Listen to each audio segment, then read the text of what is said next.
Hi, my name is Arjun Chaudhary and welcome to ENERGIZE, a tech revolution.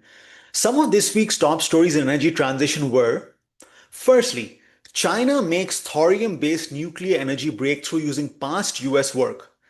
According to Chinese state media, a group of scientists recently managed to refuel a working thorium molten salt reactor without causing a shutdown, a feat never achieved before. Such a breakthrough could be transformative to the global energy landscape, as thorium has long been hailed as a far safer and cheaper alternative to uranium in nuclear reactors. While also a radioactive element, thorium produces less waste, and the silver colored metal mostly found in monazite is much more common in the Earth's crust. Compared to uranium, thorium can generate a significantly higher amount of energy via nuclear fission. A Stanford University research estimates that thorium's power generation could be 35 times higher. Secondly, European Commission awards Euro 52.4 million for solar projects in Finland. The European Commission has allocated funding for 7 solar projects in Finland. The Euro 52.4 million funding package delivered through the EU Renewable Energy Financing Mechanism will also support the development of 2 onshore wind projects in Estonia.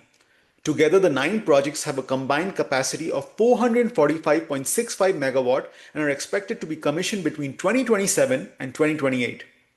Thirdly, Allight inaugurates Sweden's largest solar park.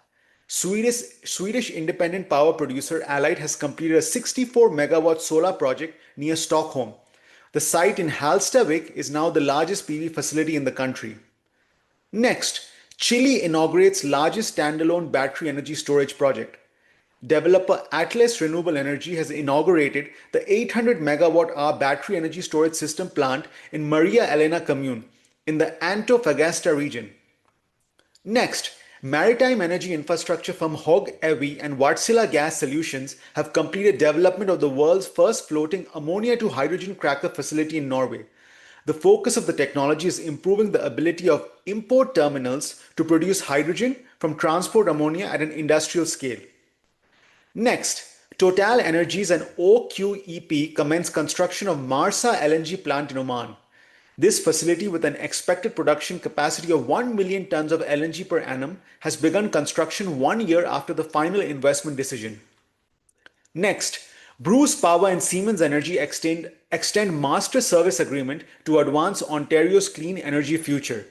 This agreement enhances a performance-based cooperative alliance that capitalizes on Siemens Energy's global expertise in turbine and generator technology, inspections, and maintenance.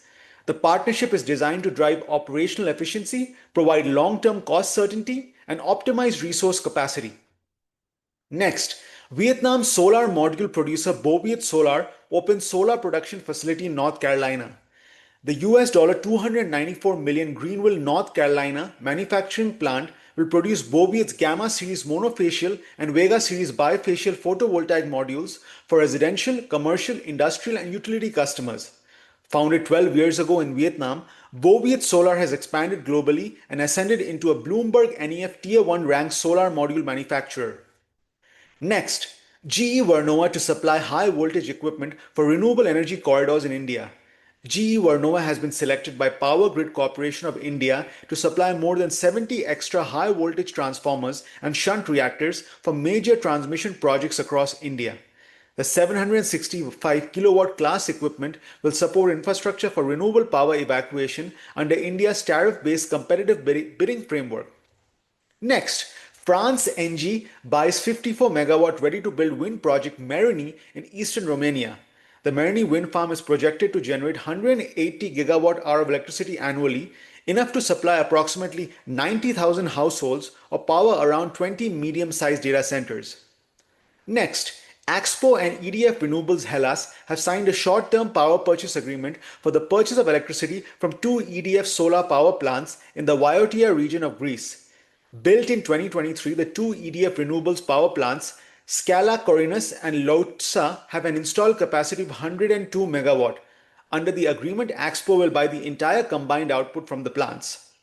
Next, Microsoft signs a long-term agreement with Clearway for 335 megawatt of wind energy from the Mount Storm project in West Virginia.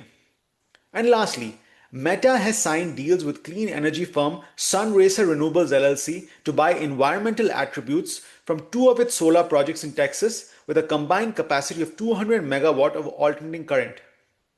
Stay tuned as we keep track of the latest energy transition one week at a time.